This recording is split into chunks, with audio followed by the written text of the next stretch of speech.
Hello everyone, my name is Prashant और हम लोग सीख रहे हैं फ्रीलांसिंग के इस पर्टिकुलर वीडियो में आज हम लोग बात करने वाले हैं कि क्या क्या हमारे पास जो है प्रॉब्लम्स आते हैं।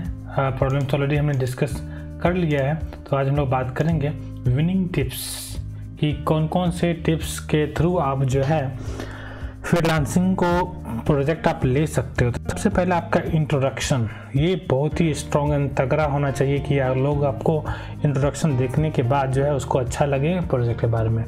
बैकग्राउंड आप जो आप लिखना शुरू करोगे बैकग्राउंड, तो उसके बारे में आपका अच्छा होना चाहिए कि आपका जैसे मान लो कंप्यूटर से बैकग्राउंड हो, कोई प्रोजेक्ट पे किस तरह से काम किया है, ये सब आप अच्छे से डिटेल में जब उनको लिखोगे तो ऑटोमेटिक आपके लिए अच्छा रहेगा। नेक्स्ट, ऑनलाइन पोर्टफोलियो जो मैंने ऑलरेडी प्रीवियस वीडियो में बताया था कि किस तरीके से पोर्टफोलियो बनाते हैं, फिर भी मैं इस वीडियो में जैसे ब्रीफ करता हूं कि कोई लोग डायरेक्टली इस वीडियो पे जंप किए होंगे तो उनको दिक्कत ना हो कि हम लोग किस तरीके से पोर्टफोलियो बिल्ड करते हैं।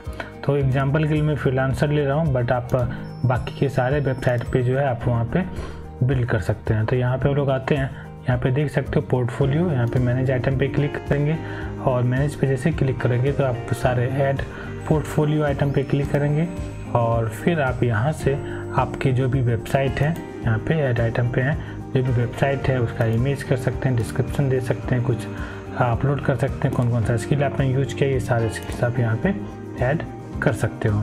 तो इस तरह से आप जो है पोर्टफोलियो, ऑनलाइन पोर्टफोलियो बिल्ड करना बहुत ही इंपॉर्टेंट है। टेस्टिमोनियल्स जो मैंने रिव्यू की बात किया, ये 100% आप क्लाइंट से लो, एक सिंगल क्लाइंट से लो कि अब मेरा जो एक्सपीरियंस आपके साथ कैसा रहा, उनको मेल करो, रिक्वेस्ट करो, बट ये टेस्टिमोनियल बहुत ही इंपॉर्टेंट है। कंट्रीब्यूट आर्टिकल्स, ये एक अलग चीज़, अलग वे है। ये बेसिकली मैंने तो जब मैं फ्रीलांसिंग काम करा था उस टाइम पे तो मैंने नहीं किया था क्योंकि मुझे उस टाइम पे इस बात की समझ नहीं थी। बट जब मैंने CNC के साथ जब स्टार्ट हुआ था तो मेरे जो क्लाइंट थे बेसिकली सिंगापुर के क्लाइंट थे, फिर ऑस्ट्रेलिया UK का था और एक ताइवान का भी क्लाइंट था मेरे पास। तो इसलिए ताइवान के क्लाइंट के साथ जो है मैंने उससे पूछा कि आप किस तरह से आप मुझे अप्रोच किए। तो मुझे कोरा पे लिखने की आदत थी कि कुछ भी जैसे क्लाइंट से रिलेटेड अगर कुछ रहता है तो मैं वहाँ पे लिखता। तो उसने मुझे बताया कि मैंने कोरा पे आपका आर्टिकल देखा और उस आर्टिकल से मुझे लगा कि नहीं, you are the best choice. तो यहाँ पे आप ये भी कर सकते हो, जब भी आप मान लो कि मैं कोरा पे जाता हूँ तो कोरा पे जाने के बाद आपको जो भी है इन्फॉर्मेशन यहाँ पे आप जैसे मान लो कि फ्रीलांसिंग, ओके, मैं एक बार यहाँ पे क्लिक करता हूँ फ्रीलांसिंग, अभी देखो फ्रीलांसिंग माइंडसेट आ गया। तो अभी यहाँ पे कुछ भी क्वेश्चंस रहते हैं आपको यहाँ पे, सपोज फॉर एग्जांपल लो मैं डिजिटल लेता हूँ, अच्छा रहेगा, डिजिटल मार्केटिंग टूल्स, कि मुझे कौन सा डिजिटल मार्केटिंग टूल्स के बारे में जानना है। तो इस पर मैं सर्च करता हूँ। अब सर्च करने के बाद आपको यहाँ पे देखो इतने सारे क्वेश्चन है, what are the most effective tools of digital marketing. तो यहाँ पे आप क्लिक करोगे और क्लिक करने के बाद आप इसको आंसर करोगे तो बहुत सारे ऐसे भी लोग होते हैं कि यहाँ पे जाके फाइंड करते हैं मुझे कौन से टूल्स यूज करना है और वो टूल्स से रिलेटेड फाइंड करते हैं। जैसे मान लो यहाँ पे देखो विष्णु करके एक है जिसने आंसर किया है और आंसर करने के बाद यहाँ पे आप अपना डिटेल्स भी दे दिया होगा कहीं ना कहीं। देखो यहाँ पे कैनवा का है, जैसे कैनवा है या फिर पिक्टोकार्ड है, एडोब सूट है, ये सारे ऑप्शन दे दिए यहाँ पे ब्लॉगिंग के लिए, सब टूल्स का यहाँ पे डिटेल्स दे दिया। तो यही तरीका होता है कि आपको डिटेल देने का। तो क्या होगा, जब आप इसके आर्टिकल्स आप पढ़ते हो तो पढ़ने के बाद आपको इस पे जो है ट्रस्ट बिल्ड हो जाएगा, नहीं ठीक है इस बंदे के पास नॉलेज है तभी तो इतना बड़ा आर्टिकल लिखा है। तो ऐसे पहले भी मैं यही काम किया करता था, आपकी डेवलपमेंट से रिलेटेड मैं ये चीज़ें करता था। सेम चीज़ जब आप मान लीजिए फ्रीलांसर काम करते हो तो आप कुछ ना कुछ आर्टिकल्स पे वर्कआउट करो, राइट करो, फिर आप जो है मीटअप्स अटेंड करो कुछ भी, जैसे मान लो कि बिजनेस मीटअप होते हैं या फिर प्रोफेशनल्स के मीटअप होते हैं, वहाँ पे आप अटेंड कीजिए और वहाँ पे उनको बताइए कि लोगों से मिलिए और टाइप कीजिए ताकि आपको हेल्प होगा। साथ में सर्टिफिकेशंस जो मैंने एक तो फ्रीलांसिंग का सर्टिफिकेशन बताया वो एक हेल्पफुल होता है। इसके अलावा सपोज आप डिजिटल मार्केटर हैं तो बहुत सारे फ्री सर्टिफिकेशन होते हैं डिजिटल मार्केटिंग के लिए। तो मैंने ऑलरेडी डिजिटल मार्केटिंग में कौन कौन सा फ्री सर्टिफिकेशंस होते हैं मैंने नेक्स्ट वीडियो में आपको मिल जाएगा, जहाँ पे जैसे गूगल एनालिटिक्स के होते हैं, फेसबुक का भी सर्टिफिकेशन होते हैं, आप मीन्स गूगल एड्स के सर्टिफिकेशंस होते हैं, अराउंड 10 to 12 सर्टिफिकेशन होते हैं। उसमें से आपके पास अगर सर्टिफिकेशन है तो ये सर्टिफिकेशन आपके लिए बहुत हेल्पफुल रहेगा।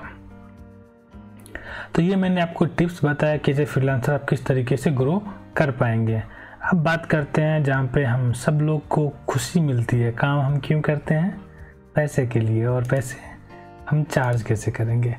तो ये चार्ज करने का 3 तरीका है। ये चीज़ आप ध्यान में रखिए कि अगर मान लो जो मैंने फर्स्ट या सेकेंड वीडियो में आपको बताया था कि मेरे पास जब हम एज ए फ्रीलांसर काम करते हैं और फर्स्ट टाइम जाते हैं तो वहाँ पे कन्फ्यूजन इस बात की हो जाती है कि मैं चार्ज कितना करूँ। तो चार्ज कितना करूँ तो इसको हम लोग समझते हैं। तो कोई क्या होता है कि कभी कभी जो है कुछ क्लाइंट ऐसे होते हैं जो आपको फुल टाइम के लिए मंथली हायर कर लेते हैं। कभी कभी लोग ऐसे होते हैं जो मंथली हायर नहीं कर पाते हैं। तो अगर मंथली हायर कर लिया तो ठीक है, चलो उसने आपको 8 घंटे का काम दे दिया और बोला कि ठीक है मैं इतना चलो $300 $500 जो भी रहेगा $1000 मैं आपको पे करूँगा। तो एक ये होता है फिक्स्ड कॉस्ट पर मंथ। दूसरा ऑप्शन होता है कि अगर डिजिटल मार्केटर हो तो उस केस में क्या होता है 10 to 20% ऑफ एड स्पेंड। अब 10 to 20% ऑफ एड स्पेंड क्या होता है मैं आपको ये समझाता हूँ। मैं एक फेसबुक लॉगिन करता हूँ और लॉगिन करने के बाद हम लोग जाते हैं मैनेज अकाउंट में और चेक कर लेते हैं मैनेज अकाउंट।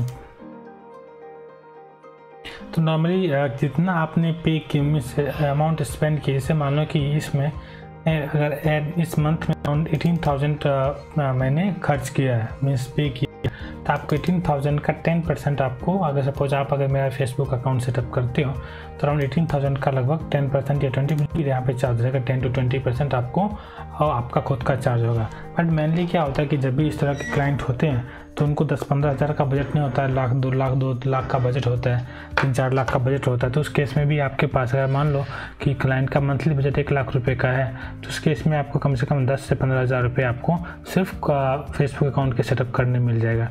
सेम अगर मान लो आपका जो है अकाउंट मीन्स वर्डप्रेस पे भी गूगल एड्स पे करते हो या यूट्यूब मार्केटिंग करते हो, उस केस में भी आपको बेनिफिट मिल जाएगा 10 to 20%।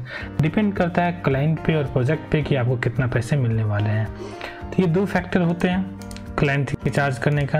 एंड तीसरा जो पार्ट है जहाँ पे हम लोग क्लाइंट को चार्ज कर सकते हैं वो चार्ज होता है सेल्स रेवेन्यू। सेल्स रेवेन्यू क्या, कुछ क्लाइंट ऐसे भी कहते हैं कि नहीं मैं पहले पैसे खर्च नहीं करूँगा, मुझे सेल्स के अकॉर्डिंग मैं आपको पे करूँगा। अब सेल्स कहने का मतलब कि अगर मान लो कि आपने 1 लाख रुपए खर्च किया और कोई प्रोडक्ट का जो कॉस्ट है वो सपोज 25,000 रुपये का कॉस्ट है, ये तो 1 लाख खर्च करने के बाद अगर सपोज 10 सेल्स हुआ, फॉर एग्जाम्पल के लिए मैं आपको एक एक्सेल शीट ओपन करता हूँ। जैसे अगर उसने बोला कि मेरे पास अगर मार्केटिंग कॉस्ट जो है मान लो कि मैं जैसे मैंने यहाँ पे बताया कि 3 to 10%, मैं एवरेज ले लेता हूँ 5%। तो उसने एवरेज ले लिया कि 5% मैं पे करूँगा। जब वो 5% पे करने को तैयार होगा इट मीन्स कि अगर मार्केटिंग आपको करनी है तो इट मीन्स अगर मान लो कि आपने फॉर एग्जांपल आपने 50,000 रुपये की मार्केटिंग की, 50,000 रुपये की मार्केटिंग की, इट मीन्स जो आपको जो चार्ज आपको जो कितना पे मार्केटिंग करने के बाद अगर आपके पास हो सकता है और हो सकता है कि जो प्रोडक्ट का जो कॉस्ट होता है एक प्रोडक्ट का, यहाँ पे टोटल कॉस्ट मान लीजिए हम लोग लेते हैं टोटल कॉस्ट और ये क्लाइंट पे, और फिर हम लोग बात करते हैं इस केस में अगर मान लो कि पर प्रोडक्ट कॉस्ट, ओके, पर प्रोडक्ट कॉस्ट अगर मान लो कि एक सेल्स में अगर मुझे मार्जिन फॉर एग्जांपल 5,000 रुपये का मिल रहा है, ओके, तो अगर 50,000 अगर मान लो खर्च करते हैं तो हमारे पास 50,000 में कम से कम अगर 50 सेल्स अगर होते हैं, 50 सेल्स अगर मान लो हमारे पास होते हैं, यहाँ पे सेल्स अगर हम लोग देखते हैं कि अगर 50 सेल्स होते हैं तो इस केस में हमारे पास कितना हो जाएगा, लगभग 2.5 लाख रुपए का प्रॉफिट हो जाएगा। तो इस केस में हम लोग जो है इसी तरीके से ये हम लोग बना सकते हैं कि 50,000 हम लोग अगर खर्च करते हैं तो उसमें से 50 सेल्स हम लोग क्रिएट करेंगे और 50,000 पे करने के बाद हम लोग 2.5 लाख का रेवेन्यू अर्न कर सकते हैं।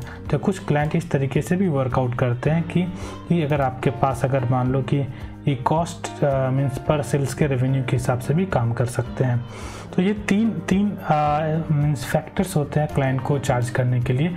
पहला मंथली कॉस्ट होता है, दूसरा पर एड स्पेंड और तीसरा रेवेन्यू। तो ये तीनों में से जो आपको क्लाइंट के साथ कोऑर्डिनेशन के साथ जितना अच्छा रहेगा उसको आप उसको चूज़ कर सकते हैं। आई होप कि ये वीडियो आपको पूरा समझ में आ गया होगा। अगर कुछ नहीं समझ में आया तो मुझे कमेंट में आप मैसेज कर सकते हो, मैं आपको रिप्लाई कर लूँगा। ओके, इस वीडियो में इतना ही रखते हैं, नेक्स्ट वीडियो में फिर से मिलते हैं। तब तक के लिए गुड बाय।